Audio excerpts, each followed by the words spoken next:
Welcome to Spinning Back Clique, where each week on MMA Junkie, we take a quick spin through the latest headlines in the sport. Of course, headlines get no bigger than when they involve Conor McGregor, who was victorious at UFC 246 this past weekend. The Notorious One is back. Gorgeous George Goes from MMA Junkie are with me again this week, so let's just get straight into it. Guys, we got through an entire Conor McGregor fight week with zero antics. Seems like a reinvented person in some ways. Is this a new Conor McGregor moving forward? And if so, what do you think of it? Let's put 3 minutes on the clock. Start out with George. I love antics. I miss the antics this week, guys. However, I understand that the ground that Conor stands on is rather shaky right now, so I knew he needed to go in there and not just take care of business inside the octagon. He needed to repair, the damage that's been done to his reputation, his image. And so I liked the approach that he took. And he was actually very consistent all the way up until when the fight started. And he came out and it looked like he was trying to break Masvidal's record for the 5-second knockout with that big left, which, by the way, led to some damage along the way, which we'll cover in a sec. But I want the antics to come back eventually. It's just got to be the right dance partner. And Cowboy he's been there, done that. You know what I mean? So I don't think he's really interested in engaging in drama or anything like that. I mean, Cowboy. Remember, John? I remember being in the Mandalay Bay and talking about Nate Diaz flipping that hat. You don't flip a Cowboy's hat. And Cowboy didn't do anything about it, you know what I mean? And so I've known for like the last 5 years, I think he's just kind of been going through the motions, like all that blah, blah, blah, blah. He just takes care of business in the octagon. It didn't go well for him on Saturday, but it did for Conor. And I think Conor had a job to do. He had a game plan. He followed it. But the antics will be back. It's interesting, man, because I'll be honest, I don't miss the antics. I think it's been kind of nice for it not to be so dramatic and so hate-filled or whatever, but I think George makes a lot of good points. I think there are people that do like the antics. So, Goes, what do you think? I mean, is this a new guy? And let me ask you another question. I mean, this was a massive moment in the sport. Anytime he fights, it is. But did that fight draw more people to the sport? Did it turn people away the whole week, the way it finished? I heard some people saying Cowboy took a dive, which stop it right now. Stop it. But what do you think? I mean, was this an overall win for the sport? First of all, no, the old Conor will be back. It just really has to do with the opponent that he had. Cowboy's just he's not the right dance partner. He's not going to go back and forth. And with everything going on outside of the cage, I'll pause for you guys to boo me. It's just not the right opportunity for that type of Conor to be out there. So the old Conor will come back. As far as what it did to the sport, I'll be honest, walking into the Mandalay Bay today, I was stopped 3 times, and all 3 of them were the type of opinion of, man, I really didn't dig what just happened this weekend. Why did I waste my time? I could have been watching football. So, yeah, maybe it did turn a couple eyes off. The way the UFC sold that fight, they made us all believe that they made it look like these are the 2 top guys in the sport. This is going to be a great fight, and it didn't really pan out. We grew up in the Mike Tyson era. We're kind of used to quick fights like that.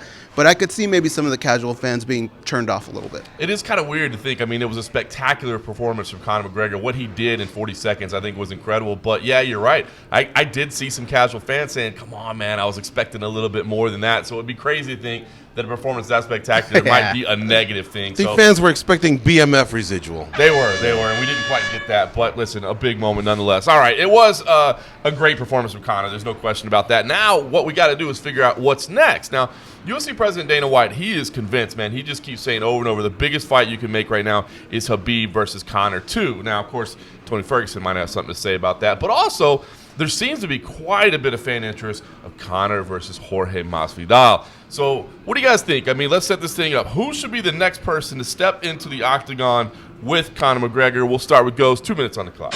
Well, here's the thing. Look, you got to realize what era we're in here. And like John said, the UFC has made it very clear they want that rematch with Khabib. So you got to look at what are the avenues that are going to get them to that. I don't know that they're going to risk Conor McGregor losing to one of the top contenders. Even a guy like Jorge Masvidal, that's a dangerous matchup. What you could maybe do, maybe now's the time to do that Nate Diaz fight and finish up that trilogy. Get him in there. People are going to tune in. People are going to love it. But I don't know, man. Jorge Masvidal, that seems like a very tough fight. Justin Gaethje, the guy that deserves it, that seems like a very tough fight.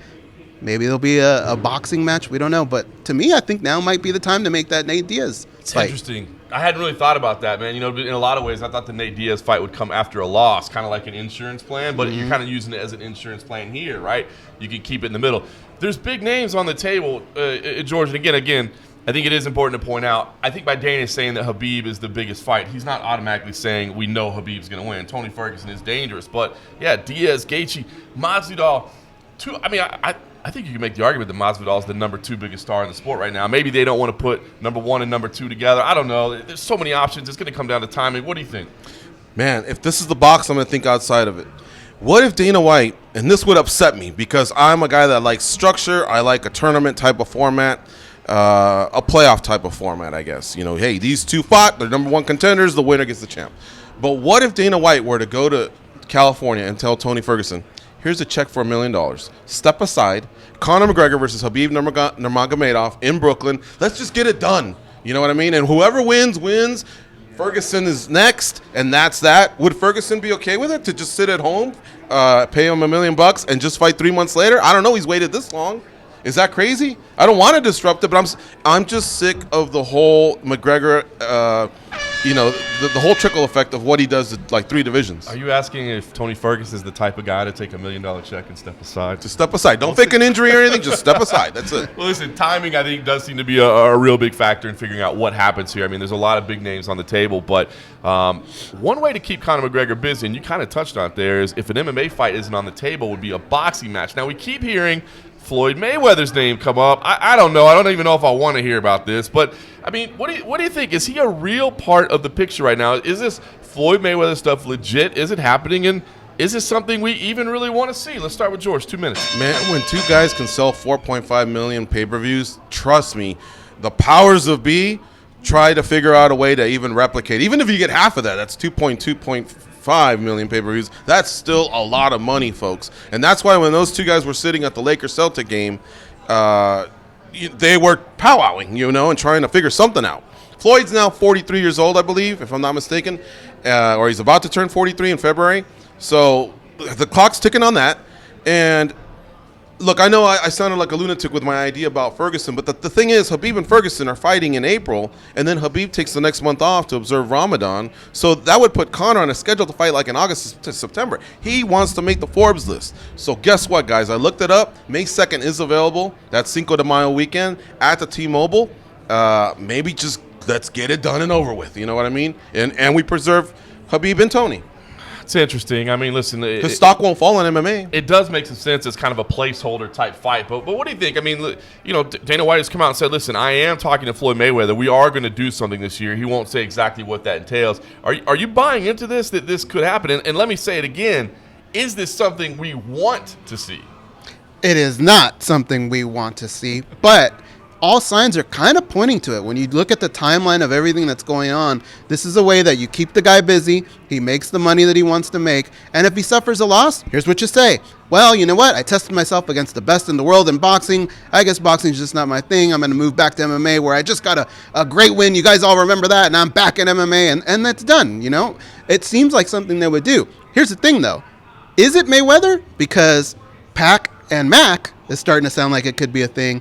And when you're negotiating with these big egos, I think Conor might have a little bit more leverage this time because he has the option of a Manny Pacquiao. That's crazy, man. I got to be honest with you. I think I hear what you're saying. It seems like it might be a legitimate option. I'm with you. I don't want to see it. No disrespect. I want to see Conor McGregor fighting MMA. That's what we like about him. All right, listen, the odd man out right now, perhaps really unfairly so, seems to be Justin Gaethje, man. I mean, Dana has said that it's imperative that he sits down with Gaethje, they get on the same page and figure out what's going on with him. I mean, what is next for Justin Gaethje? What makes sense? It's all this option of timing and that sort of thing. Let's start with Ghost. 2 minutes on the clock. I think what's next should be an apology letter. I mean, the guy's done absolutely everything you would want from a fighter. He's exciting to watch. He's a good talker. We brought up Jorge Masvidal and how big he's gotten. For years on our show, we talked about that personality and how he should be promoted more. Justin Gaethje's the same guy. That guy should be promoted a little better as well. But he's in this situation that's kind of bad for him. You can't beat Father Time. I think you got to make some money, so take a fight. Really, the guys that make sense, up until Kevin Lee was booked, I thought that would be a good name. Maybe a rematch with Dustin Poirier, or hell, Nate Diaz. I like that. An apology letter, by the way. Don't hold your breath on that one. Going out anytime soon. All right, listen. Let me ask you the same question, George. I mean, you're right, man. Justin Gaethje is as exciting as it gets. I mean, now, we got to remember, he's a guy that says, I don't take short notice fights. I'm not going to allow myself to do that. But maybe you could stick him in as a backup in that title fight coming up. I don't know. Maybe he'd be willing to do that if he knows at least I get a full training camp. There is some cash on the other side of it. I don't know. Does that make sense to you, or are there other names on the table that you think would work for Justin Gaethje? Well, I don't like it when the fighter's just an insurance policy. I would want him on the card. And Brooklyn, it's not like the card's been made yet, so we can't say, oh, it's stacked. We don't need him. There's this name that's still floating out there. This name was disappointed when Kevin Lee was booked against Oliveira. I'm talking about Islam Makhachev. So granted, Gaethje would be looking back, but he'd be on the same card as the champion. He's insurance in case one of the two can't go, and that's one hell of a co-main event. And Makhachev would love it because it's him looking upwards. Gaethje wouldn't love it. Unfortunately, Ali Abdelaziz manages both. He wouldn't like it, but he's got such a deep roster, he knows this comes up from time to time. But maybe the fact that Ali Abdelaziz manages both means that it can make it happen. You know, he can pitch it to both of them. I mean, yeah, one of your guys is going to take a step back, but as you said, I can see advantages for both guys there. Makhachev looking up, as you said, Gaethje looking back a little bit, but keeping himself in position, ready if something happens. So, yeah, that's a pretty slick idea, to be honest with you, man. Maybe that's something that could happen. Send that one They got through Marias and Cejudo, right?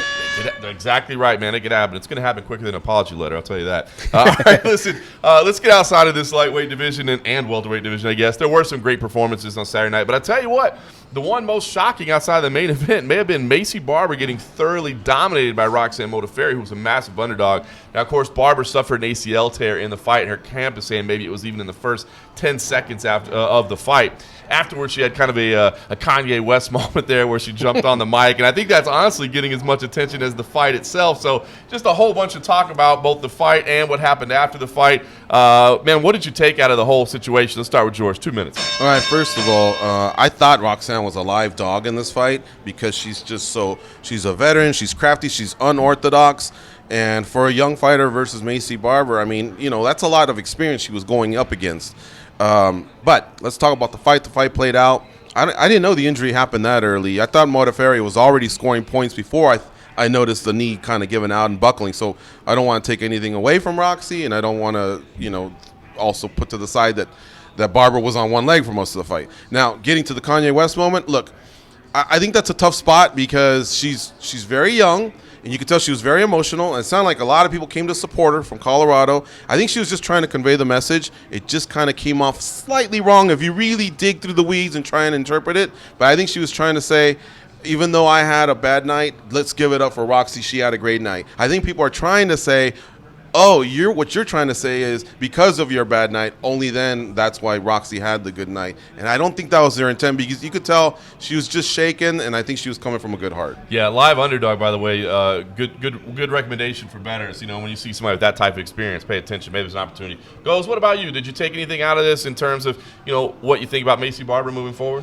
Yeah, I thought it was a little strange. I mean, I know fighters can't be expected to be Frazier Crane after a fight like that, but let's be honest. I mean, a guy like Thiago Santos, he fought on one knee, and he turned out a pretty good performance. So I thought what got lost in the shuffle was Roxy's game plan. I think her skill set. It was a very good performance. And really what Maycee said, I did feel like it did take away. Maybe it's a little bit of immaturity. I know maybe it didn't come out right, but that's the way it came off. Was she was basically saying, because of my bad performance, I helped you shine, and that really wasn't what we saw that night. Yeah, no question about it. I think you just got to remember that Maycee is young and has had a lot of attention, and I don't think it was that bad, but it was a little jarring at first to see somebody that comes up short kind of go grab the mic first. Maybe hang around and hope you get it second. Hey, apology letter? Apology letter. Send an apology All letter. right. All right, well, listen, man. It was a big weekend. Conor McGregor's back in the mix. Whether you love him or hate him, that is good for MMA business. So we are getting off to a big start in 2020. It could be a big year for the sport. Action carries on this week. UFC goes to North Carolina. Meanwhile, Bellator is in California, kicking off their 2020 campaign. Of course, MMA Junkie will cover all the action, and then we'll talk about all the biggest storylines here on Spinning Back Clique.